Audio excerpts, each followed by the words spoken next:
នេះគឺជាវីដេអូដំណើរកម្សាន្តទៅខេត្តកំពតនិងកែបរយៈពេលមួយយប់ពីរថ្ងៃជម្រាបសួរចូលដូចសួស្តីពុកម៉ែបងប្អូនទាំងអស់គ្នានេះគឺជាវីដេអូដំណើរកម្សាន្តទៅខេត្តកំពតនិងកែបរយៈពេលមួយយប់ពីរថ្ងៃភាគ2តោះតាមបងប្អូនគ្នាតើខ្ញុំនឹងទៅលេងទីកន្លែងណានឹងដើរលេងទៅកន្លែងណាខ្លះតោះកុំភ្លេចតាមដានទស្សនាទាំងអស់គ្នាមុននឹងចូលដល់ក្បាលវីដេអូខ្ញុំសូមណែនាំដល់បងប្អូនទាំងអស់គ្នាបានស្គាល់ក្រុមហ៊ុនមួយដែលនាំចូលនាំចេញពីប្រទេសជប៉ុនមកប្រទេសខ្មែរឬក៏យកអីវ៉ាន់ពីប្រទេសខ្មែរទៅប្រទេសជប៉ុនក្រុមហ៊ុននោះគឺមានឈ្មោះថា Nan Fujitani អ្នកទាំងអស់គ្នាបើចង់ដឹងព័ត៌មានលម្អិតឬចង់តាក់ទងសួរពីព័ត៌មានការនាំចេញនាំចូលពីអីវ៉ាន់ពីប្រទេសជប៉ុនសូមធ្វើការតាក់ទងតាមរយៈ page មួយនេះដើម្បីសួរព័ត៌មានលម្អិតហ្នឹងហើយអ្នកទាំងអស់គ្នានៅមានមួយទៀតអ្នកទាំងអស់គ្នាបើសិនជាមានបញ្ហាមិនសិនជាអត់ដើរមានក្លិនអត់ល្អឬមួយក៏មានបញ្ហាចង់ដូរទីតាំងឬមួយក៏ខូចអីសូមធ្វើការតាក់ទងតាម Facebook ដែលមានឈ្មោះជាងសិនជាក៏បានឬក៏អ្នកទាំងអស់គ្នាអាចខលទៅលេខទូរស័ព្ទដែលខ្ញុំនឹងដាក់លើវីដេអូនេះនឹងឲ្យបងប្អូនទាំងអស់គ្នាកុំភ្លេចតាមវីដេអូនេះតទៅតាមបន្តដល់ចប់ដើម្បីដឹងពីកន្លែង resort នៅក្នុងខេត្តកំពតមួយកន្លែងដែលមានតម្លៃថោកចាយលុយត្រឹមតែ$20បានបន្ទប់មួយក្រែ2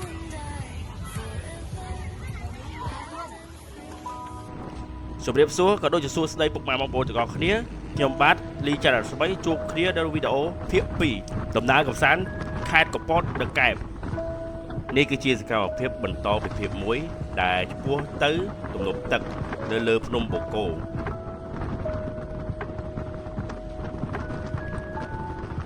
បន្ទាប់ពីបង្វេងបង្វាន់ជីខុសផ្លូវច្រើនដងហើយឥឡូវនេះយើងក៏ជីត្រូវផ្លូវហើយក៏គៀកដល់ទំនប់ទឹកបងដែរនេះផ្លូវបត់ចូលហើយមានផ្ទះមួយទៀតហ្នឹងផ្ទះធំមែនតើដូចគេហៅថាដូចជាប្រភពគ្រឹះណាធំមែនតើហើយនេះគឺជាទំនប់ទឹកនេះហ្នឹងហើយយើងជីមកដល់ហើយយើងក៏កន្លែងចតម៉ូតូនេះក្រុមគ្នាពួកគាត់មិញមកវងមិញខ្ញុំខុសផ្លូវហើយយើងក៏បានទុកម៉ូតូទុកអីហើយយកអាវ៉ាន់របស់ញ៉ាំរបស់អីយកទៅអង្គុយដើម្បីមើលទេសភាព fresh សบายឈៀលតាមបរិយាកាសអញ្ចឹងណាហើយទឹកនេះខ្ញុំមិនដឹងថាទឹកនេះវាមានប្រមាណម៉ែត្រទេហើយជម្រៅប្រមាណទេអត់ដឹងសោះទាំងអស់ព្រោះអត់ហ៊ានចោះព្រោះថាទឹកនេះមានអារម្មណ៍ថាត្រជាក់ខ្ញុំគិតថាត្រជាក់ខ្លាំងទឹកធម្មតាហើយមួយអានេះវាភូមិសាស្ត្រថ្មីសម្រាប់ខ្ញុំហើយកន្លែងនេះខ្ញុំគិតថាពីមុនក៏មានគេដាក់ទាធាក់ទឹកធាក់ជើងដូចធាក់កង់ណាអាចជិះលេងបានហើយបន្ទាប់ពីក្រោយមកមិនដឹងមិនវាចាស់ទៅឬមួយក៏គេឈប់បើកកន្លែងដំណើរកម្សាន្តហ្នឹងឬមួយក៏វាមានបញ្ហាអីក៏យើងអត់ដឹងដែរព្រោះថានេះវាជាលើកពូភ្នំលើបូកគោអីក៏ពោះជាងគេហើយទំនប់ទឹកហ្នឹងក៏វានៅលើគេដែរហើយខ្ញុំអត់សូវចេះឆ្ងល់ច្រើនទេតែសុភាពស្អាតខ្ញុំមិនចង់ឆ្ងល់ច្រើនទេព្រោះថាហ្នឹងវាជាធម្មជាតិយ៉ាងនេះកើតមកវាមកស្អាតអញ្ចឹងយើងមកដើម្បីតែ fresh ទៅអារម្មណ៍ស្រស់ស្រាយមើលមនុស្សមើលតែសុភាពតែអត់មើលស្រីទេព្រោះថាគូដឹងនៅចិត្តហ្នឹងតែមើលអត់បានទេខឹងតែឥឡូវហ្នឹងសូម្បីតែពេលនេះរូបភាពដែលខ្ញុំពងនិយាយមួយគាត់លេងនេះខ្ញុំញាស់គាត់អត់ចង់និយាយបើយ៉ោមទេហើយបន្ទាប់ពីយើងចោះពីភ្នំបូកគោមកអត់បានថតទេសភាពឲ្យអ្នកនរគ្នាមើលទេពេលឡើងថតឲ្យហើយដល់ពេលចោះគឺអត់បានថតទេព្រោះថាវាច្រើនពេកបើថតទៀតវាវែងណាស់អញ្ចឹងនេះគឺជាសកម្មភាពដែលពួកយើងឆ្ពោះទៅខេត្តកែបឬក៏មិនធម្មតាដែរបងប្អូនស្អាតមិនចាញ់កំពតក៏មិនចាញ់កែបក៏មិនចាញ់កំពតដែរខេត្តពីរនេះគឺវាដើរដំណើរគ្នាតែម្ដងគេសោះក្តៅគ្នាល្អតែម្ដងអានេះគឺទៅផ្លូវទៅតាមផ្សារក្តាមខ្ញុំជីដង្ហែតាមផ្លូវនឹងរហូតដល់ចូលដល់ផ្សារហើយខ្ញុំក៏បាត់ចូលងាវគឺមានគេអង្គុយចាប់នៅហ្នឹងបណ្ដោយនិយាយទៅគាត់ប្រហែលជាលក្ខណៈថាអ្នកលក់នៅខាងក្នុងតែគាត់មានសវិសមួយសម្រាប់ហៅភ្ញៀវអញ្ចឹងណាដល់គាត់សួរអូនកន្លែងទិញក្តាមទិញបកកអីញ៉ាំអត់ហើយបើថាអូសអញ្ចឹងមានតែស្ដាប់សលេងស៊ីទាំងអស់នេះមកតែស្ដាប់សលេងស៊ីទាំងអស់នេះអីកែបស្រីកោមួយកែបហ្នឹងអត់ទេស្រីកោនៅដៃផ្សេងយើងដាក់យើងអង្គុយបានហើយមិនដាំដូងមានអីទៀតទេកោម៉ាគីឡូvậyហ្នឹងដឹងហើយថាស្រីកោម៉ាគីឡូស្បទៅស្បនេះហើយតែធ្វើសួរគាត់លេងហើយមករៀងគាត់ដើរហ្នឹងមករៀងគាត់ដើរអូកបងសុំចាញ់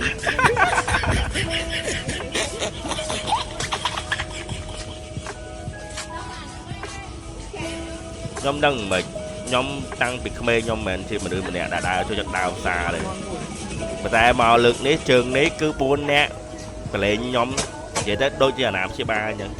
còn ở nhóm ta tính ta rồi lôi cho tụt nửa nhóm đầu bề chẳng nhóm mắt sáng đang anh nào bị sọ anh nào bị lỗ anh nào bị mệt em mệt đi ở đây là tụt anh em xua qua trong ma là bậc kia tụt dạ mà bậc kia tụt hiểu phần na này hay ăn sọ phần nào slay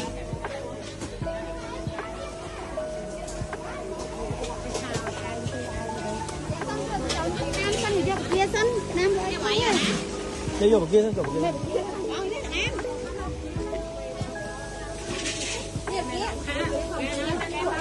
đó là cái còn chết nè ông nè đi lên bay không nó còn chết bất tình một chút mà lại nhà lúc kia cho mấy bạch pha để nhắm sao của má sáu của má nè lúc về vậy nó phi lên bay mà lỗ phi lên bay số cái này riêng một mà lỗ mà phi lên bay một cục phi lên bay to cái bự cho bạn trực tiếp cho mất bà mất yên tinh cái thứ ai vậy bố mà nắng lên lại bếp vào mặt đây hai bông bông trong xe mới lại chết ha mà lô mới sáu mà lại bay con ha cha lớn sáu mà lại bay con cái gì là ha mà mơn cha ủa cái này cha mà phải ăn đúng như bay con mẹ nè ôm to kìa nhá em kia thuần chết anh cha anh ấy một cơn anh ấy một cơn gì cá anh ấy một cơn đi sáu tập phần nó phần nó như đây cái có sỏi nhầm sai nữa bọn anh nhăn cha của ba này kia hay nấu quá nó mán mà lỗ mán phi mơn cốt đó cho phi mơn cốt đó này phi cái lỗ cái sai thèm ấy thảo có nó chừng mai đó thèm còn mà lỗ bán này cho mà lỗ bán hai cái bánh xay nữa sang bạch xây anh ấy phi mơn phi anh ấy cái lại ní mong vô nó ở đây như vậy men bậc kia sọ ní pe nhắm hơi cứ cho mỏng pin luôn mà hay nào bây giờ bạn liền một tắc tiệt ở xong mới có liền một tắc tiệt hay có đặt coi tiệt đâuไปtrong khói xong thì có quạt mà đùm hay à mực nếu nhung doจะชาเด็กใจเนี่ยก็กับหมอชาเอาชาน้ำไหลคือมาเหมือนเรียนเอาเนี่ยhay đập pe để dân tinh rồi rồi tinh oyster tinh bạn thọt tí của ta vi vụ bị hơi đỏ pe dân tinh rồi rồi hơi dân có pua từ tam đòn từ khai kẹp pua từ ở đây đồng cao nào nếu có cái đồng cao có bắt tới bị muốn a đó bắt ta là sùng bố đôi sùng ram cái tích ảnh như nhảy đồng đắng máu bị ná nào nè chơi các bạn ở trên đằng cao đấy của mình cái lục ấy nông nề mi cha bài cha xây của viên tràn là hay mới vào nhiều thì cho đúng vừa của mình đã còn là chất năng chả còn là hạt năng còn mà lên còn mà chia đôi vậy tới viên thì là một ven đôi chỉ con rồi đi đôi dương chẳng được một pin trắng cái nào nè mình đã bảo lên mà ta là đấy kia rồi mới tật đi tật đầm đom đấy cứ với mẹ tật đôi như cái bông sau sạch riệp ấy nó ta lo cho nữ đấy nó thầm khổ chương thầm luôn đấy nè ấy ở tết cứ sạch với chồng rìa đôi đòn phệ trắng nào nè mình chơi hay à lại khá lắm chơi vô tụi mình tên mà gắn ai cho lên bàn đây đấy bộ ta đấy cho lên đây đó ai hay phây bộ ta tất lót bây mình đôi cho tất tầng để thầy dương có ban đi thì cả một hiệp bỏ dương ban hiệp trong ở tóc dương mình tóc luôn ấy giờ mình coi tóc được kia đồng lại tóc đồng lại hộp bỏ kia thử đồng đời ca thế đấy dương trộm xá những tình hộp luôn ấy tóc như điệp chấm dương mình ấy dương coi luôn ấy về thom đá nào này 2 năm mới ở dương trong đã tóc đã anh coi chẳng là bây giờ ở là bây chia đôi chỉ do guitar mà đá đinh guitar đáp chuyện lên bà già ca môi đi cư mà anh thạch bàn để chẳng so thôi mà chia trang sầm lên tất cả lót bà già ca mơ bị nâng từ mơ bị nâng tới nó khơi vào nông bộ cô hay ngay thì bọn ta style môi nào nên tới kho trong ngày được ngày vạn lịch viết băng bộ băng nông bộ cô bộ với ban băng ngày lịch bắt hơi nào này chẳng ca đại dương một phần tục tha trong mơ ngày lịch nơi này nó cao nên cứ việc bà cháy cứ việc phê là mà đó tập bài chẳng dương có ấy đây dương đừng ai miền trương khỏi hay bộ dương có bà tọp bị nắng máu bên anh coi nhắm chia đánh guitar lên chiếng lên chẳng á hay ghen sơ bớt nữa tình máu phật miền man o đây nào nên là sao bay gặp bóng cho đời xa mà nè man kênh thì nơi này cái miền tụng này xa đi tới sự phim nào nè hay ở băng chất đó hay nó bọc nào nên mưa bọc có thơ si ra mà đón chẳng là bạn mưa ngày lịch tê sau style mình tên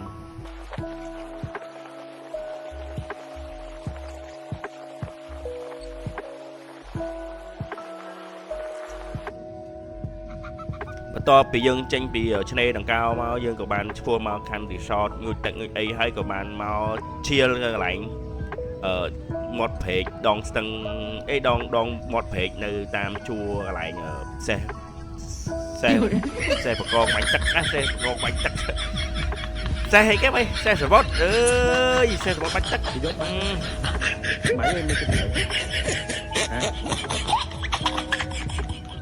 hay nào nên để nông cho dùm đấy ní phải đặt sai kia giờ bảo bắt số luôn vậy tới chữ luôn do đâu đó hay thì tiết nhom đồng phèo ta hai ấy mà nhom chữ luôn hay chương nhom mà toàn bát để cầm bộ cầm bự toàn bát để cứ vậy tới vì về từ đi ta bị sập bá anh nhá cái nào hay đi với các bạn mong coi nhầm ấy chia bài giả ca mà tái outplay tay gạn sẽ bao nhiêu đơn nơi tập phật lên như phật chiều chẳng na mình phật đó nè ở bạch bóng mà đây thế đâu trong vậy đại chẳng thuộc nhom phật cứ mình là núi có thể nè mình phật ở đò là tô đi phật mà là món ai ta ta rồi thế cho tôi resort mình chẳng là ta kê nhưng mà miền còn nắng này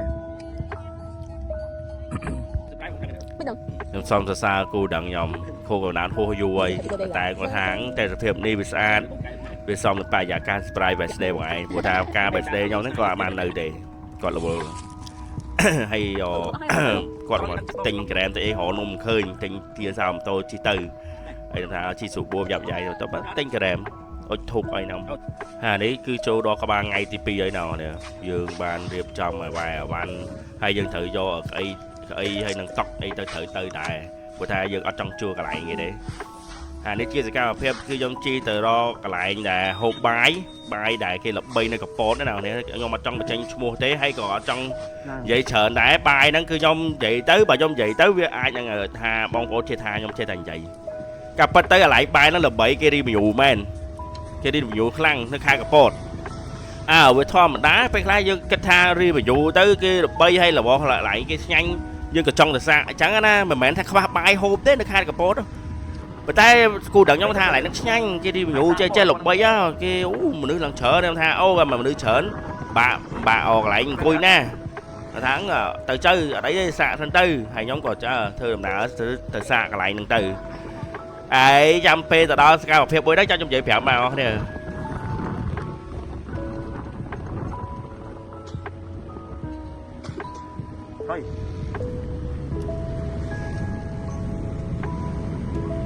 trong vậy thoảng á phiêu cứ chỉ style hay ao phiêu chấm lại lặng trong mà màu hay nè đang coi nhầm môn dương đó nhưng mà khỏi kia đó cái tranh tập bát thấy phiêu thằng mấy trô mà bình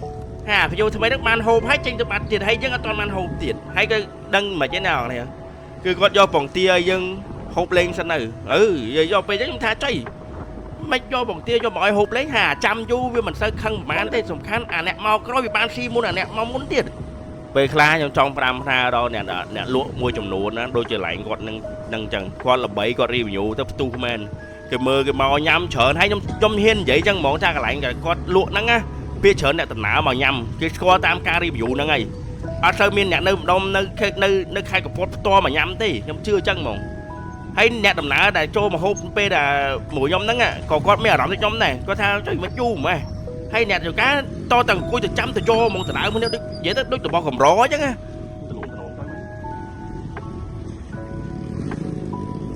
hay dừng coi vui coi hái xong tất con ai dương tiết hay mền cái lá mong tích tụi ấy thế nào nè mà mong chiếng á là bài dân nhắm hay bây để dân mà coi bốt bằng tia cái bàn mà mùn đặt bằng tia dân vẻ ai đặt bằng tia hay bà đặt ai dân đẹp dân thế này nhắm bằng tia lên sân này chơi nhắm bằng tia lên sân mấy rõm nhau cho គិតគួយគិតថាចុះអាណាស៊ីបង្ទាមុនបាយមិនទេ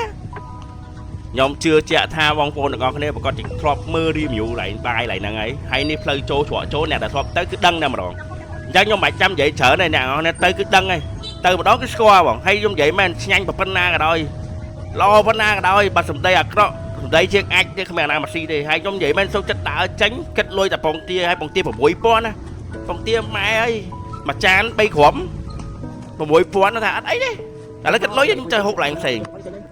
ខ្ញុំនិយាយមែនអ្នកលក់នេះសំដីដូចអាចអញ្ចឹងខ្ញុំមកចង់និយាយវែងឆ្ងាយច្រើនអ្នកនេះគាត់តែមើលដឹងថាអូកន្លែងហ្នឹងកន្លែងណាកន្លែង review ណាល្បីនៅខេត្តកពតហ្នឹងមើលមកឃើញឲ្យដឹងហើយឆ្ងាញ់មែនប៉ុន្តែបើអ្នកលក់សំដីដូចអាចអាណាម៉ាស៊ីទេខ្ញុំនិយាយត្រង់ហើយអត់មានដាក់តាមវេនទេអ្នកនេះអង្គុយចាំនៅមុខអញ្ចឹងចាំយកហ្មងហើយមក10នាក់ជាងអញ្ចឹងមានម្នាក់អង្គុយចាំយកហើយអាអ្នកដែលខ្ចប់មកហ្នឹងគឺអាអ្នកខ្ចប់ឲ្យតែអង្គុយនៅហ្នឹងគឺបានមុនហ្មង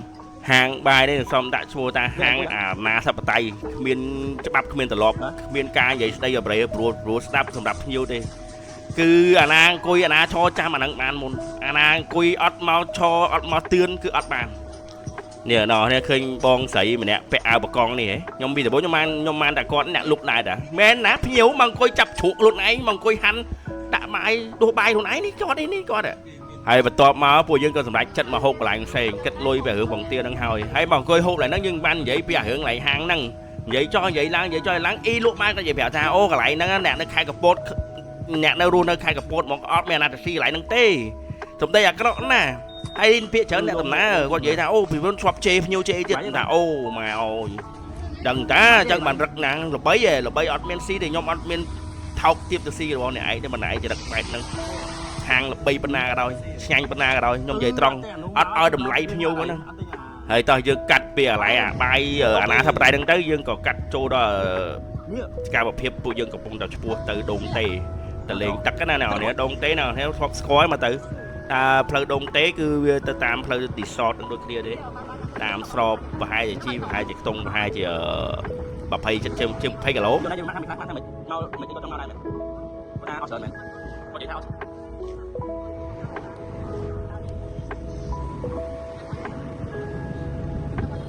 កន្លែងតែវីវឥឡូវមកដល់ដងតេបាទអ្នកនរបងប្អូនអស់នេះជាច្រកចូលទៅកាន់ដងតេ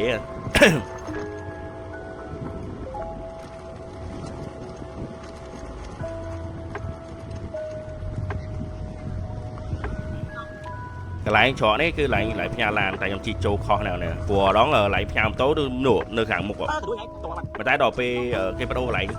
ផ្ញើម៉ូតូក៏យើងជីមកខុសអញ្ចឹងទៅ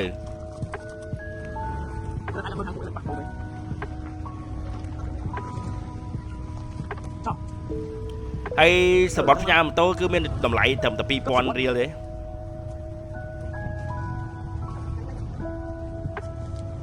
ទូទៅនៅដងតេនេះពេលតែថ្ងៃបនថ្ងៃទៀនអញ្ចឹងពេលច្រើនគេយកសម្បត្តិថ្លៃចូលដងតេហ្នឹងគឺ5000ហើយបើថ្ងៃអត់បនអត់ទៀននេះវិញគេអត់យកលុយអត់យកសម្បត្តិថ្លៃចូលទេណាគឺចូលដោយសេរីមាន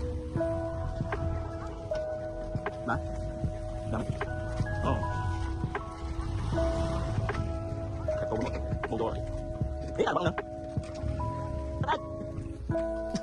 ពេលយើងផ្ញើម៉ូតូផ្ញើអីហ្នឹងយើងក៏បានដោះស្រាយចំណងចងយកអាវ៉ាន់យកអីយកកៅអៅដែលយើងផ្លាស់ទុកទឹកអីហ្នឹង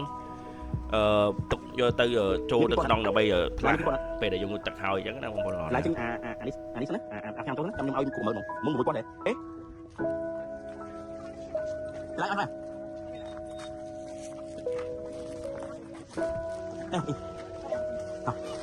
តោះញ៉ាំទៅបងបាននេះនោះបាទហើយពួកយើងក៏អត់ភ្លេចដែរណាដើរមកតាមផ្លូវហ្នឹងក៏យើងត្រូវទិញអីយកទៅញ៉ាំនៅខាងក្នុងដែរព្រោះថាខ្ញុំចង់ប្រាប់អ្នកទាំងអស់គ្នាថាអញ្ចេះដងតេហ្នឹងគឺចូលដោយសេរីមែនប៉ុន្តែពេលដែលយើងអត់មានតុកអត់មានអីកន្លែងគេអង្គុយត្រឹមត្រូវទេ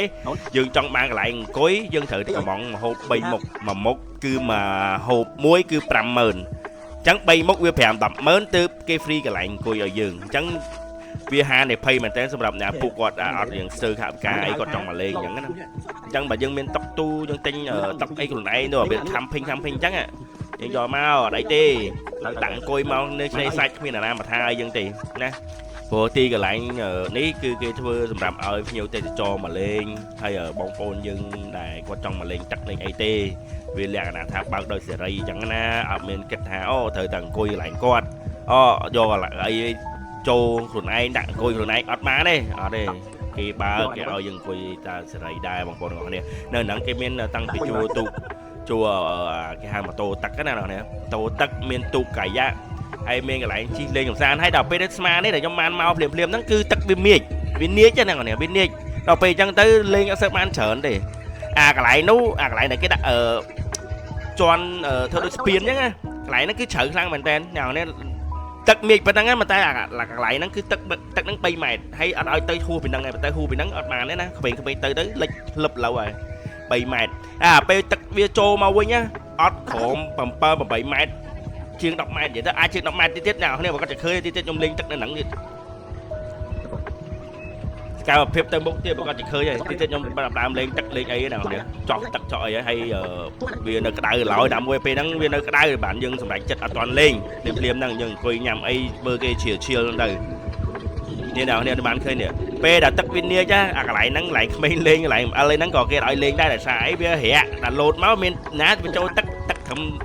កពួនជើងហ្នឹងត្រឹមកជើងហ្នឹងត្រឹមភ្នែកគោហ្នឹងដល់ពេលអញ្ចឹងវាអាចលេងបានទេលោតមកលើអាចវាហានិភ័យបាក់ដៃបាក់ជើងអញ្ចឹងណាហើយបន្ទាប់ពីយើងដើរតំណេចមកក៏យើងរើសបានកន្លែងមួយអង្គុយបដោះអាសន្នតែយើងអត់ចង់អង្គុយហ្នឹងទេណាយើងចង់អង្គុយបដោះអាសន្នព្រោះវាត្រជាក់វាប្រឡប់វាមានដើមឈើបាំងអញ្ចឹងណាហើយនេះគឺជាបំរាមរបស់គេដែលគេកោការរបស់គេណាមុនការចោះទឹកចោះអីចឹងទៅហើយខ្ញុំចេះហែទឹកហើយសមាជិក4នាក់មកជាមួយខ្ញុំហ្នឹងគូដឹងខ្ញុំបូករួមទាំង2នាក់ទៀតហ្នឹងគាត់អត់ចេះហែទឹកទេណាគ្នាអើយហើយខ្ញុំនិយាយមិនមក4នាក់លេងតែម្នាក់ខ្ញុំហ៊ានជាតាំងពីពវៀនជ្រូកចោះលោតទឹកលោតអីតែម្នាក់ឯងដល់ពេលអញ្ចឹងវាអារម្មណ៍មួយថាឯកាណានេះហានេះគឺជាសកម្មភាពពួកគាត់ជីទូកកាយ៉ាទីអំតានាគ្នាល្អណាស់គាត់ប្រកែប្រហែលជាគាត់ធ្លាប់មកច្រើនដងហើយមើលទៅនេះអាទឹកអិលនេះកន្លែងស្គីអិលនេះអត់មានអាហ៊ានជីទេណានេះអើយផ្ទៃណាមួយពុករួមគាត់ចេះហែទឹកដល់ពេលអញ្ចឹងជីតែខ្ញុំហ្នឹងនេះគឺជាសកម្មភាពខ្ញុំផ្ទាល់តែម្ដងណានេះនៅខាងលើហ្នឹងគឺខ្ញុំអីហ្នឹងតោះឥឡូវចាំមើលខ្ញុំអិលអាហ្នឹងមើលវាមិនវិញហើយណាមួយពុករួមគីឡូខ្ញុំមានធ្ងន់ដែរណាមើលភ្លឹបនិយាយថាចិត្តបងតែអត់មានអ្នកលេងជាមួយបើមានអ្នកលេងជាមួយនឹងសម័យយ៉ាងណាហ្នឹងតែម្នាក់ឯងសុទ្ធហើយត្រង់នៅកន្លែងដងតេនេះគឺបំរាមទោះបីយើងចេះហែទឹកក៏ដោយយើងជាអាស្គីហ្នឹងគឺត្រូវតម្រូវឲ្យពាក់ពងតែបើសិនជាយើងអត់ចង់ជាអាហ្នឹងយើងហែទឹកធម្មតាយើងចេះហែហើយយើងបាច់ពាក់អាវពងដូចគាត់នេះដូចចាស់នេះគាត់ពាក់អាវពងនេះដោយសារគាត់លេងអាដូចយកនេះទេលោតផ្លុងនេះទេបើលេងគឺគេគិតលុយឲ្យត្រូវតម្រូវពាក់ឲ្យអាវពងបើអត់ពាក់អាវពងគឺគេឲ្យលេងអូខេហើយកន្លែងនេះគឺខ្ញុំត្រៀមលោតដែរណានេះវាខ្ពស់ដែរណាមើលទៅឃើញហើយទឹកនេះដែលខ្ញុំលោតចូលហ្នឹងទឹកហ្នឹងប្រហែលជាខ្ទង់8ម៉ែត្រ9ម៉ែត្រខ្ញុំវាស់ហើយព្រោះវាមានសយោវាស់ទឹកហ្នឹងប្រហែលខ្ទង់8 9ម៉ែត្រកន្លែងហ្នឹងកន្លែងដែលខ្ញុំលោតហ្នឹងប៉ុន្តែខ្លួនខ្ញុំធ្ងន់ណាស់នេះជាមួយខ្ញុំលោតណាគាត់លោតទៅដល់នេះលឹបទៅដល់បាតដីខ្ញុំធ្ងន់ណាស់ខ្ញុំមានអារម្មណ៍ថាខ្ញុំឡើងគីឡូកម្លាំងណាចុះបើថាទឹកមិនទេមិនជាបញ្ហាសម្រាប់ខ្ញុំទេម៉ាំងលឹបទៅបាតចាក់តែមួយផ្លែតឡើងមកដល់គោវិញបាត់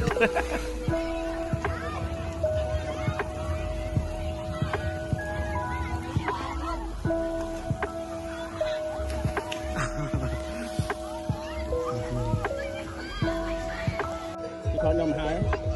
ហើយកន្លែងនេះគាត់ថាគាត់បានឃើញខ្ញុំលោតអាហ្នឹងប៉ុណ្ណឹងអត់ឃើញខ្ញុំជាអាហ្នឹងប៉ុណ្ណឹងគាត់ចង់ឃើញឥឡូវខ្ញុំតាបើថាចង់ឃើញថតឲ្យខ្ញុំហ្មងមកតែឥឡូវខ្ញុំលោតឥឡូវហើយតែគាត់ថាខ្ញុំសុំរសារដង្ហើមបន្តិចសិនព្រោះតែវាហត់ទៅភ្លាមវាហត់ពេកវាហត់ទៅវាលោតចូលទឹកទៅវាពិបាកនឹងឆ្លក់ទឹកអញ្ចឹងវាត្រូវរសារដង្ហើមយើងឲ្យបានវែងសិនទើបយើងជីបានមែនថាអូពងតតខ្យល់ជីទៅទៀតទេណាអត់ទេឆ្លក់ទឹកហើយកន្លែងដែលរំអិលស្គីចោះពីក្រលើចោះរំដល់ក្រោមហ្នឹងទឹកម្លែងម្ដុំហ្នឹងគឺជ្រៅជាងអាកន្លែងដែលខ្ញុំលោតផ្ទាល់ហ្មងណាកន្លែងនេះប្រហែលជាចូល4 5 10ម៉ែត្របើថាដើរលើសអាផុតពីអាកន្លែងនោះតែដាក់ដាឈើទៀតវាចូលជា20ម៉ែត្រ បើតាមខ្ញុំសួរអ្នកដែលគាត់ធ្វើការនៅណៃហ្នឹងឡើយតែគាត់ចាំជួយសង្គ្រោះអ្នកដែលគាត់ជីទូកជីអបដួលធ្លាក់ទឹកធ្លាក់អីចឹងណាតែអានេះខ្ញុំមិនដឹងដែរតែព័ត៌មានគឺខ្ញុំបានដឹងពីគាត់បានប្រាប់អញ្ចឹងតើឥឡូវយើងត្រៀមខ្លួនមើលខ្ញុំចាំមើលជ្រូកជីតាឡើយស្គីមើលខ្ញុំនិយាយត្រង់ខ្ញុំដូចជ្រូកចឹងដែរនេះវាឥឡូវធំណាស់ធាត់ខ្លាំងណាស់និយាយមែនមកពីផឹកពេក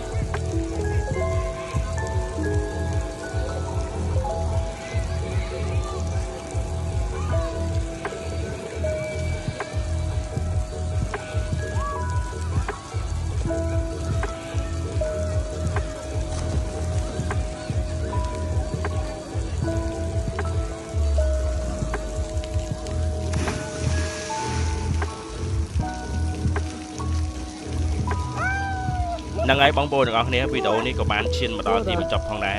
អរគុណច្រើនសម្រាប់ទ្រាំមើលតាមដានទស្សនាតាំងពីដើមរហូតដល់ចប់អរគុណច្រើនបងប្អូនទាំងអស់គ្នា